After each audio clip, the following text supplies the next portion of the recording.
इकबाल, नात रोक कर नातख़वान को रोक देना चाहिए और उलमाए कराम के लिए रोक के, क्योंकि वो बाज़ वक़्त लोग नाराज़ हो जाते हैं कि इतने बड़े आलिम साहब आए अगर आप अपनी नात पढ़ रहे हैं तो आपको रुक जाना चाहिए।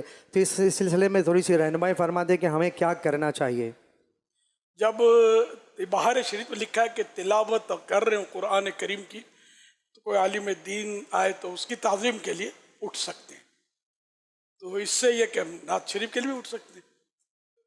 बड़े नात खान की बात नहीं कर रहा, बात आलिम दीन की कर रहा हूँ। बड़ा नात खान जो होता है ना, वो उसके गला अच्छा है उसका, इसको हमारे यहाँ बड़ा नात खान बोलते हैं।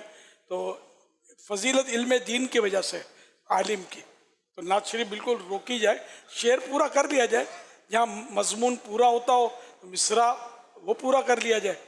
और अब नारे लगाना इस्तकबाल के लिए, अब ये हमारे उर्फ है, ट्रेंड है, तो इसको ज़रा क्या कर सकते हैं।